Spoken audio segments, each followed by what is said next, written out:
I was 13 when this happened, and it still gives me nightmares thinking about it. My parents wanted to go out on a date night, so they left me home on a Friday night. I'm the only child, so I stayed home alone. We had a one-story home with a daylight basement that had its own entrance.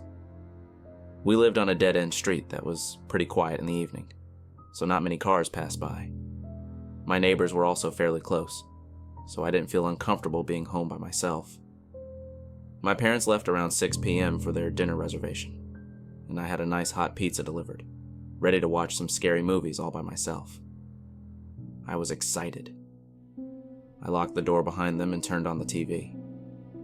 I was scrolling through the movies and decided to watch one of the Halloween movies first. I snuggled into my nice, warm, fuzzy blanket on the couch, got comfy, and began my night alone. About an hour passed and I got up to use the bathroom. While in the bathroom, I thought I heard noises coming from the basement. It sounded like something was moving around, but I figured I was home alone. What could it be? I brushed it off as nothing. I finished using the bathroom and went back to the couch to finish the movie. Another 5 minutes passed, and again, I heard moving noises in the basement. Now, I started getting that nervous feeling in my gut. I paused the movie to listen for more noises. I thought about the entrance door down there and wondered if it was locked. I assumed my parents locked it. At least I hoped they did. I didn't know what to do.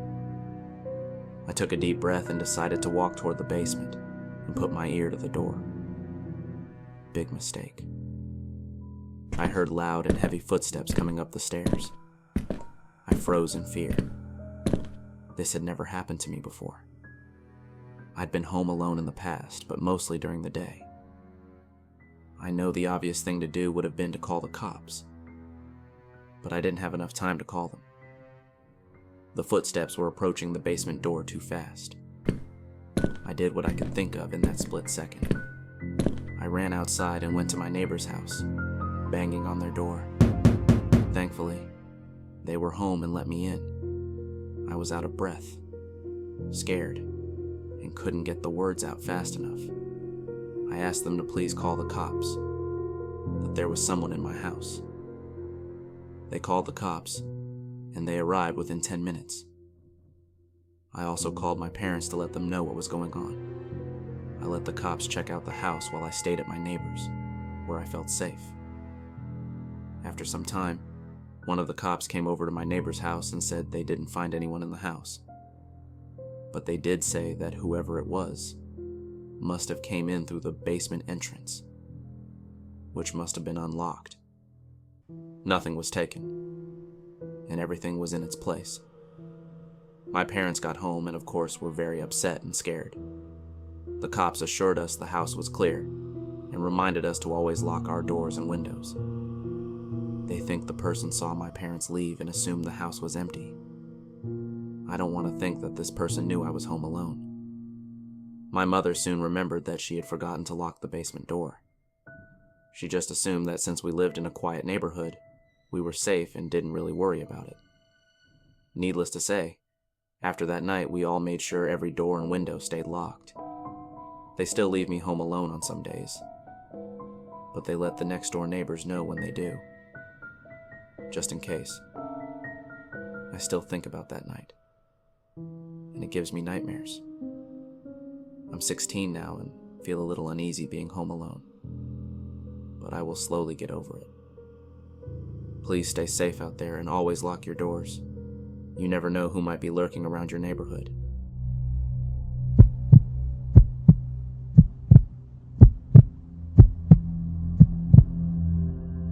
This happened over a decade ago when I was 12 years old. I live in a small town in Oklahoma, and in my neighborhood, the houses are fairly spread apart, separated by some woods.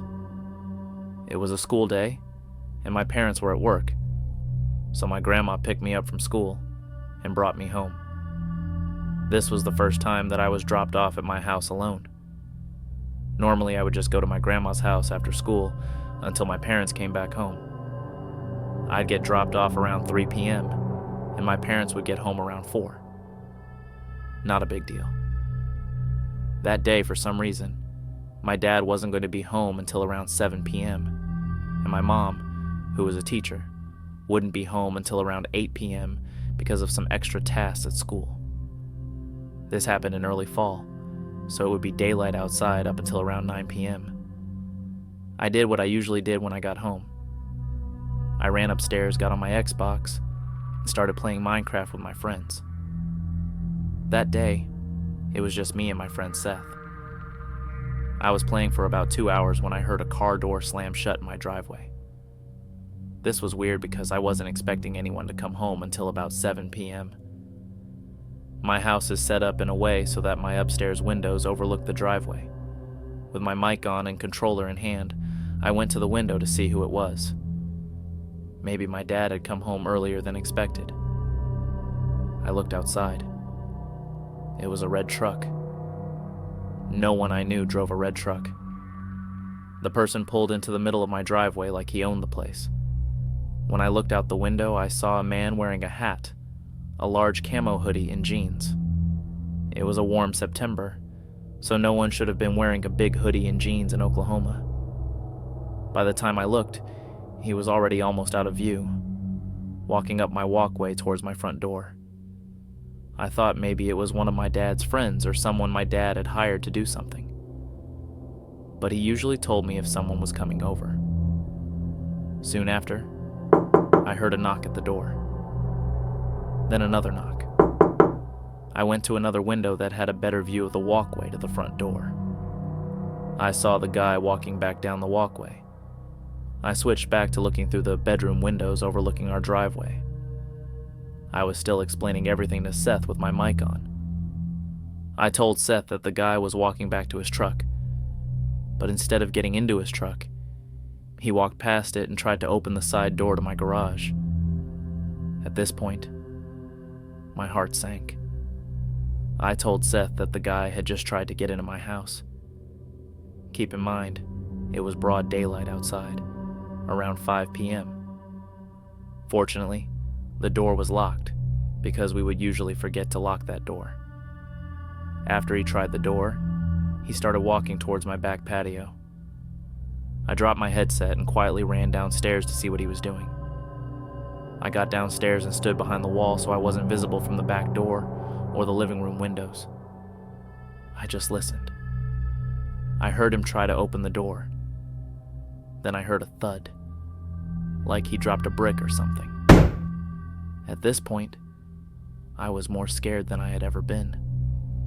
I wanted to call my parents or grandma, but I didn't have a cell phone yet. The only phone in the house was in the kitchen, but I'd have to cross the living room to get there, and he'd be able to see me if I did that. A few seconds after the thud, I peeked around the corner and he was gone. I ran back upstairs, put my headset back on, and told Seth that he had tried to open the back door too. As I was telling him this, I heard a car door shut. When I looked out the window, the man had finally gotten into his truck. I looked at the truck more closely and noticed the only things in the truck were a crowbar and a shovel. He sat in his truck for what felt like a few minutes. During this time, Seth told me to grab my iPod and take a picture of the license plate.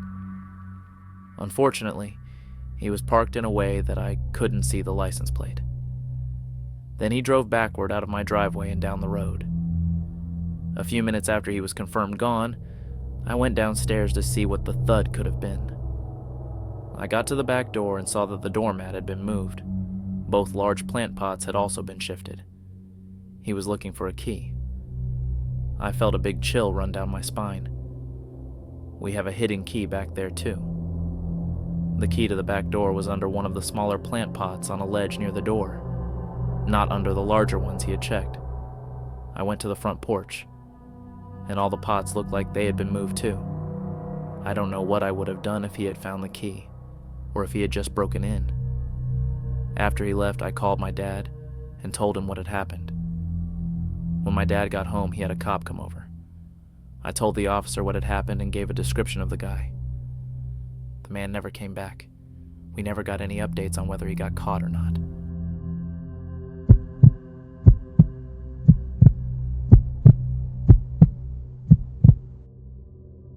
When my brother and I were around 12 years old, like 2006, we were at my dad and stepmom's house in the afternoon, probably around 3 p.m., so it was still broad daylight. My brother and I were the only two people home because my dad, stepmom, and younger siblings were in a nearby town for their youth soccer game. The two of us were chilling in my dad's room, which was located at the back of the house, and watching a movie when we heard a knock on the front door. My brother and I grew up with our single mom, so being home alone and having people stop by wasn't concerning or weird for us. Especially back in those days where it was more common for friends to drop by your house to see if you were home, since not every kid had a cell phone to get in touch. But on this day, we were at my dad's house, like I said, and didn't know anyone in the neighborhood. So the knock at the door was weird, since none of our friends or relatives lived nearby to come over randomly. Both of us wanted to ignore the knocking and wait for the person to go away. But being the only kids in a house where it wasn't normal for people to stop by unexpectedly, my instinct was to go make sure the door was locked. We sure as hell knew better than to go and make our presence known, and damn sure weren't going to open the door. But in my mind, there was no getting around one of us going to make sure nothing was unlocked. I knew my brother and could tell that he wasn't going to do it. So I volunteered because it was an overwhelming priority. I got up and slowly creeped down the hallway leading from my dad's room to the front door. There was a window next to the door, so I crouched around and very carefully peeked between the blinds before reaching out and twisting the door lock as silently as I could. It was unlocked.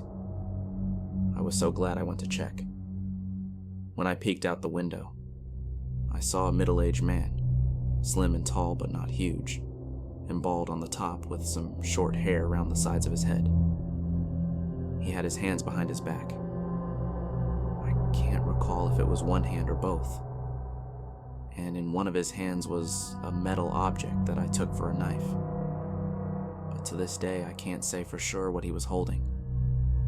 He did not see me looking at him through the window. Or if he did, he at least didn't look at me and let me know that he knew I was there. And the way the house was designed, the front door wasn't visible from the street because there were bushes and tall trees blocking it. My 12-year-old heart sank, knowing this random guy was at the door with what I think was a knife behind his back, or at the very least a metal object that he felt was necessary to put behind his back. It was especially terrifying because I recognized it was actually not super unrealistic, since the man would not be visible from the street, and therefore could hide something behind his back without worrying about neighbors or cars passing by and seeing him. This house would be a good target for someone looking to do bad stuff, since you'd be shielded from being seen. At this point, normal paranoia became full-on fight or flight, panic mode. It was like a switch was flipped from, let me just go make sure the door is locked, to, holy shit, I think there's a guy with a knife at the door. I creeped back to my dad's room and told my brother what I'd seen. He grabbed the house phone from a nearby room and called our dad. My dad immediately instructed us to let his big aggressive dog come in from the backyard. Let me tell you, in a situation of pure terror, having a big loud dog right beside us was the only bit of hope. Without our dog there, I don't even want to imagine sitting in that feeling of terror without any hope of someone there to save you as a child, or at least give a sense of having a chance. From there, my brother and I locked ourselves in a bathroom by the front door, not sure why we decided to hide in the closest room to the guy outside. From inside the bathroom, we called the cops while my brother clutched a kitchen knife. We were both crying and struggling to get our words out to the operator. While in the bathroom, I could swear I heard the front door handle being twisted around, which would have meant the guy was now trying to enter the house. The bathroom was like 7 feet from the front door, so I feel like I know what I heard. I have such a vivid memory of huddling in that bathroom, feeling truly helpless and out of control of what might happen next, with the only comfort being the noise of our dog barking at the front door, and knowing that if the guy decided to kick the door down, he'd have to deal with a big dog, then have a knife fight with 2 kids. Needless to say, I was really hoping our dog would hold him down for us because I didn't like our odds if the man at the door got past him. Before long, the cops arrived, and shortly after, my dad and stepmom got home too. The guy was gone by then, and nothing ever came of it. To this day, my dad's theory is that the guy at the door was his neighbor coming over to complain, because apparently our dog would always bark at the neighbor while he was doing yard work. So my dad thinks the neighbor was trimming bushes, and therefore just happened to have clippers or something in his hands when he came over to complain. Sounds reasonable enough, but I wish I had asked at the time to see the neighbor, because then I could for sure identify him and know what the situation was. Personally, I'm open to my dad's theory, but it always seemed to me that my dad clung to it more for his own comfort, since the alternative would be a parent's nightmare. If it were the neighbor, though, some things don't make sense. Like the guy conveniently showing up when no cars were in my dad's driveway since they'd left to go to the soccer game like 20 minutes prior. Seems like coming over when it appeared nobody was home would be a weird time to expect your neighbor to answer the door, or the guy trying to twist the handle like I'm pretty damn sure I heard. Not a very neighborly act, trying to enter someone else's home when they're gone. Either way, whether the threat was real or imagined by my brother and I, our experience was as real as it gets, and I wish no child has to go through the same experience.